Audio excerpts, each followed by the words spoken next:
Okay, so we're going to do another lesson, and today we're going to look deeper at single stroke rolls, but also we're going to learn about reading sheet music, which can be quite scary at first, but once you get the hang of it, it can be a very useful tool. And if these lessons keep going on like planned, this is going to be very important later. So what we're going to do is, you don't need sticks again. If you have them, great, just drum along on a drum pad. But again, we're just going to stick with just tapping along, working on single strokes. So on your screen now, if I've managed to learn how to edit properly, which probably not, but we'll figure it out. You should have a bit of sheet music. I don't know how many bars it is. It's roughly like 5 lines. And when you read it, you read left to right, then onto the next line, left to right, left to right. It makes sense when you get used to it. Now, I'll start presuming you know absolutely nothing. We're going right from the beginning to make it easier. So on the first bar, first line, right and left, you have this sign that says 4/4. That basically means that each bar, you're subdividing the bar into 4 beats of crotchets, so 4 quarter notes. Okay, and that basically means each bar we go 1, 2, 3, 4, and each of those are a crotchet, which basically just means 1 beat. So for example, some pieces of music, one that I did recently for my A-level performance, YYZ by Rush, that starts in 5/4. So when you count, it'll be 1, 2, 3, 4, 5, 1, 2. Yeah, so it'll be in 5. And 4/4 tends to be called just common time. It's standard. Most pop songs, rock songs are in 4/4. Okay, cool. So as you can see, there are just 4 crotchet notes. When there's just a line going up without a little tail on the end, that means it's just a crotchet. There's 4 of those, which means you're basically subdividing each bar into 4 quarter notes. So 1, 2, 3, 4. The next 3 bars all have a percentage sign. This basically means repeat what happens below. So, or what happens before even. So the first 4 bars, presuming that beat is a tempo. 1, 2, 3, 4, 2, 2, 3, 4, 3, 2, 3, 4, 4, 2, 3, 4. Okay, so we're now going to look at the next phrase, which is where it gets a bit more interesting. As you can see, you have the same type of beats from before, just crotchets, but they've put into brackets of 3. So you have 2 brackets of 3, making a total of 6, and they're both basically called triplets, because you're putting 3 notes into a space where there wouldn't usually be 3. So there are 2 lots of 3, which basically means you're putting each 3 into where there'd usually be 2. So where do you usually have 1, 2? You now have 1, 3. So that bar, so the bar before going into that bar would sound like.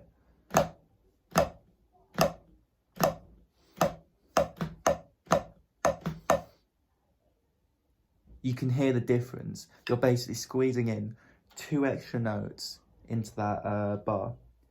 And then that would be repeated 3 more times because you have the percentage sign. So you have 2,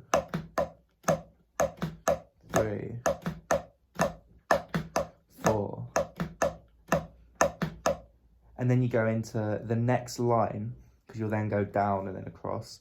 And the next line you can see, now there are 8 notes in that one bar, but 4 of them are connected, and that's basically because these are called quavers, or 8th notes even. If you're talking about the first ones that we showed you being quarter notes, crotchets, these ones are half as long, so you can fit twice as many, which is why they're now 8. And these ones have a little tail attached to them, which is why they're connected. So I'll go from crotchets into quavers, so you can hear how they're twice as fast.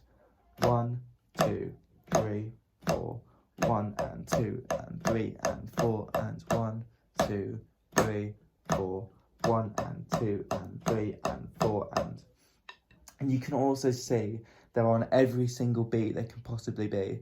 Sometimes in a piece of music, you'll have it where some are missed out, and this is actually quite difficult. It could be a lot harder to understand. Anyway, so going from the previous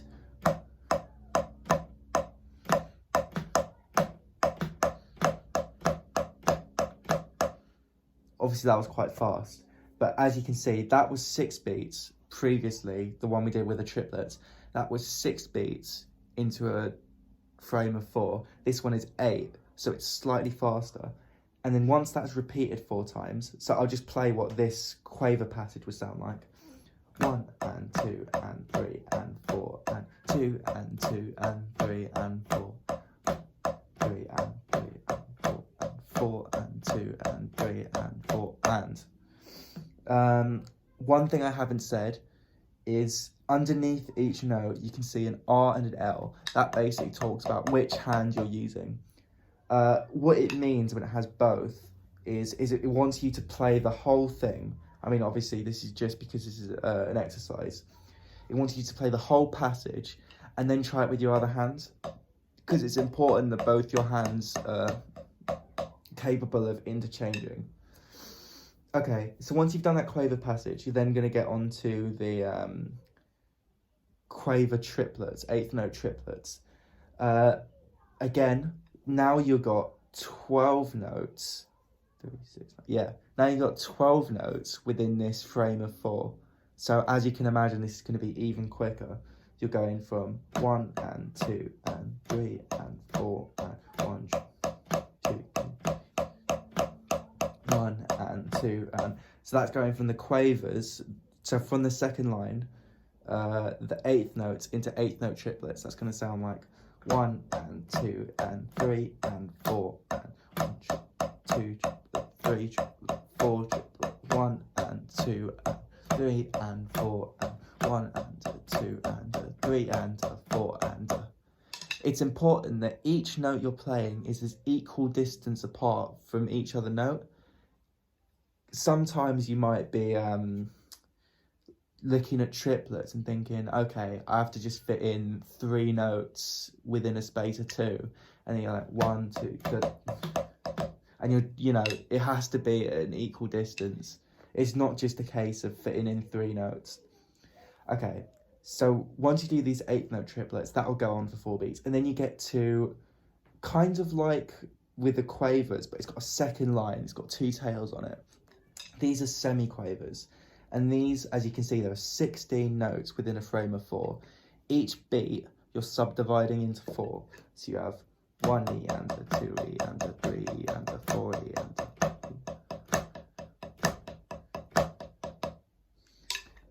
Going from the 8th note triplets into that, it'll sound like this.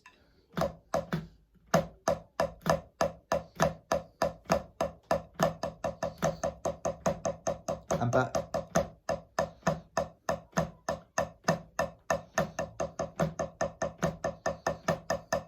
I'll do that a bit slower.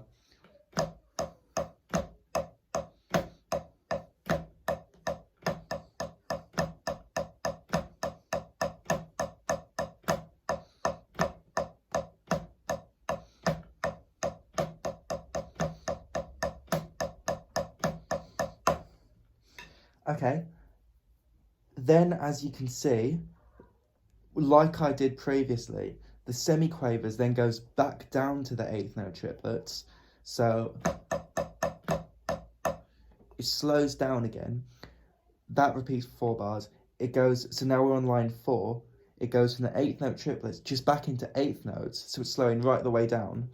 I'll play that transition. It'll go from 8th note triplets into 8th notes like...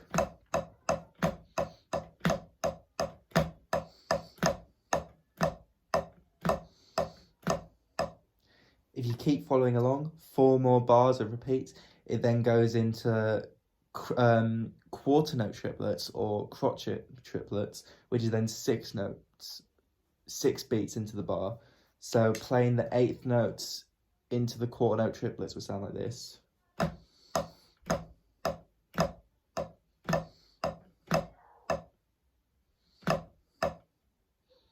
Oh, that's confusing.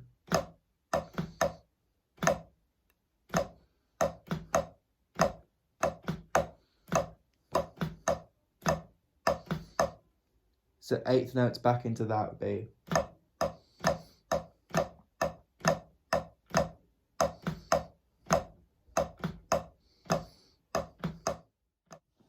Okay, and finally we have the quarter note triplets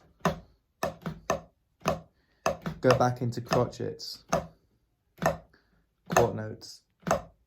This is what it will sound like again. 1, 2, 3, 4. And it ends with just the one beat, which is after 4 beats repeating. It ends with just the one crotchet. And that sign that you have next to it, you haven't seen that before, that means a quarter note break. So that's where you usually have a crotchet. It means nothing played. And the next one means a minim break, which is a half note. Imagine the 4 beats split into a half, you've got 2. That's what that break looks like. Okay, now I'm going to play the whole thing the whole way through. I do actually have a metronome. Yeah, I do. I can get a metronome real quick. Now, a good starting tempo, it recommends 80 BPM, which again, that's a nice solid slow tempo to start out. It's not too fast, it's not too challenging. I would also recommend that. When you start getting good at it, obviously this is an exercise for everyone, no matter how good you are. You can just speed it up, which is what I'll do in a second. Okay, with the metronome. So you can hear the metronome, let's go.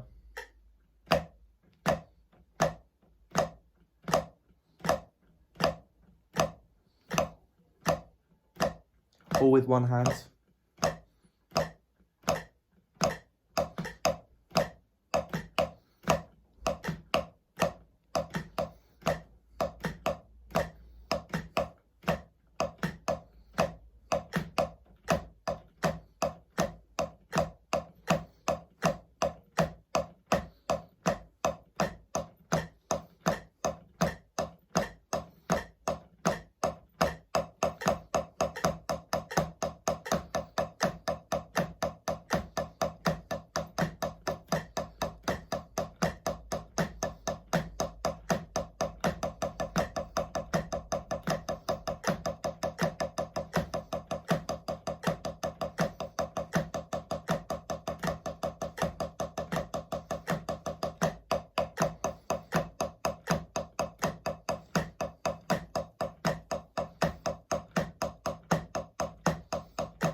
Now we're going to try with your left hand first, or the other hand that you didn't start with. And...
5.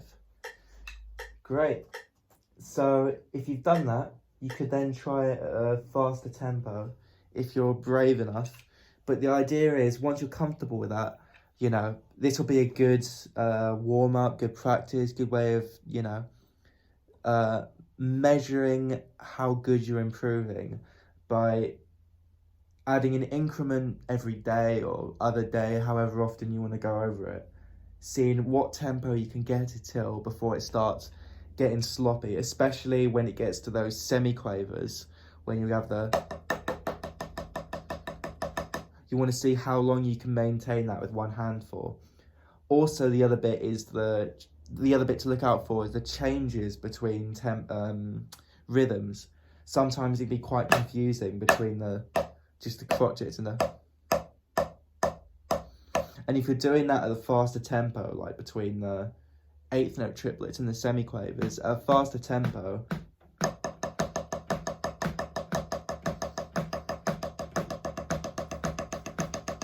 that can be quite tricky. Anyway, I think we'll leave the first lesson there. You've got an exercise to work with. Hopefully you've gone over it just now. There's plenty more to come if you want. We can look at a different rudiment, look at whatever. Thanks for listening. Hopefully hear back from you in a bit.